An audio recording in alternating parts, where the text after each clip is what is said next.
ஒரு பவுல் எடுத்துக்கோங்க. இதில் ஒரு 1/4 கப் அளவுக்கு கோதுமை மாவு சேர்த்துட்டு அந்த கப் அளவுலேயே ஒரு 1/2 கப் அளவுக்கு தண்ணி சேர்த்துருங்க. தண்ணி சேர்த்துட்டு ஒரு பிஞ்ச் அளவுக்கு உப்பு சேர்த்துருங்க. உப்பு சேர்த்து இதை நல்லா கலந்து விட்டுக்கோங்க.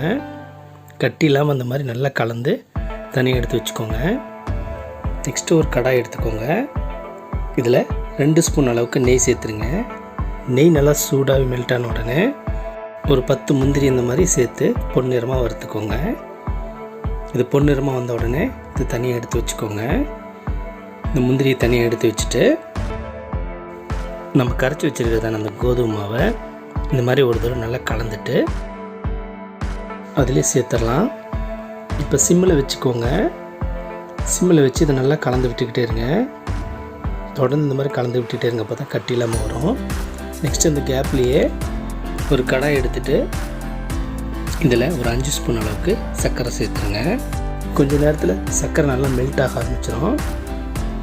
இந்த மாதிரி மெல்ட் ஆன உடனே கேரமல் ரெடி ஆகிடும்.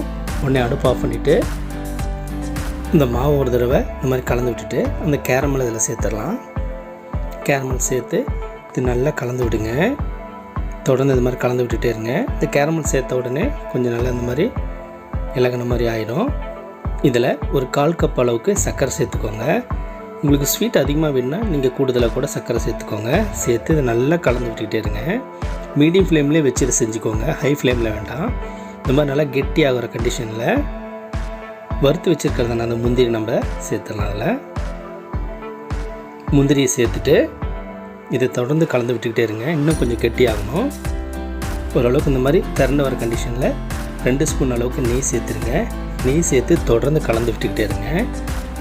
இந்த மாதிரி கண்ணாடி பதத்துக்கு வர அளவுக்கு கலந்து விட்டுகிட்டே இருங்க. அது பாருங்கள் நல்லா திரண்டு வந்துருச்சு பாருங்கள். இது மாதிரி கண்ணாடி மாதிரி வந்த உடனே இதை ஒரு தடவை நல்லா கலந்து விட்டுட்டு அடுப்பு ஆஃப் பண்ணிடுங்க. அல்வா நல்லா ரெடி ஆகிடுச்சு. இது கொஞ்சம் சூடு ஆறின உடனே ஒரு பிளேட்டுக்கு நம்ம மாற்றிக்கலாம். இது நல்லா ரெடி ஆகிடுச்சு பாருங்கள். இது நீங்கள் வீட்டில் இருக்கிறதான கோதுமை வச்சு நீங்கள் ஈஸியாக செஞ்சிடலாம். இது டேஸ்ட்டும் ரொம்ப சூப்பராக இருக்கும். இது மாதிரி உங்கள் குழந்தைங்களுக்கு செஞ்சு கொடுங்க, ரொம்பவே விரும்பி சாப்பிடுவாங்க. இது மாதிரி நீங்களும் வீட்டில் ட்ரை பண்ணி பாருங்கள்.